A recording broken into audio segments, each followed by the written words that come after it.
अस्सलाम वालेकुम दोस्तों, welcome to A for Android. Friends, आज की वीडियो में आपको ओप्पो के न्यू आने वाले मोबाइल A5 की स्पेसिफिकेशन और फीचर्स के बारे में बताऊंगा। चलिए शुरू करते हैं। इसमें OS एंड्रॉइड 8.1 ओरियो है। इसका यूजर इंटरफेस कलर OS 5.0 है। इसकी डिमेंशन 156.2 क्रॉस 75.6 क्रॉस 8.2 mm है और इसमें 2 सिमें डलती हैं। दोनों सिमों का साइज नैनो होना चाहिए और इसमें 4G नेटवर्क टेक्नोलॉजी यूज़ की गई है। प्रोसेसर की बात करें तो इसका processor octa core 1.8 GHz cortex A53 है और इसमें चिपसेट Welocome SDM 450 स्नैपड्रैगन 450 है और GPU Adreno 506 है। डिस्प्ले की बात करें तो इसका डिस्प्ले साइज 6.2 इंचेस है और इसमें IPS LCD capacitive touch screen technology use की गई है। साथ में 16 कलर्स और मल्टी टच भी है। रेजोल्यूशन की बात करें तो इसका डिस्प्ले रेजोल्यूशन 720 क्रॉस 1520 पिक्सल्स है। मेमोरी की बात करें तो आपको इसमें 64GB बिल्ट-इन मेमोरी मिलेगी, साथ में 4GB रैम होगी। तो दोस्तों ये mobile micro SD card supported है जो कि अप टू 256GB तक कार्ड सपोर्ट करेगा। कैमरे की बात करें तो इसका जो मेन कैमरा है वो डुअल कैमरा है, 13 megapixel plus 2 megapixel LED flash और दूसरे फीचर जैसे geo tagging, touch focus, face detection, HDR है। वीडियो की बात करें तो इसकी video resolution 1080 pixels at 30 frames per second है और दोस्तों जो इसका फ्रंट कैमरा है वो 8 मेगापिक्सल है। दूसरे फीचर्स होने के साथ साथ इसमें एक्सेलेरोमीटर, प्रॉक्सिमिटी, कंपास सेंसर्स भी हैं।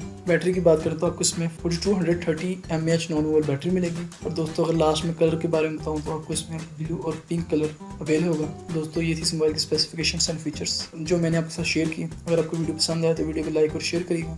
अगर आप चाहते हैं कि आपको यूजफुल इन्फॉर्मेशन मिलती रहे, चैनल सब्सक्राइब करिएगा। Thanks for watching. अल्लाह हाफिज़।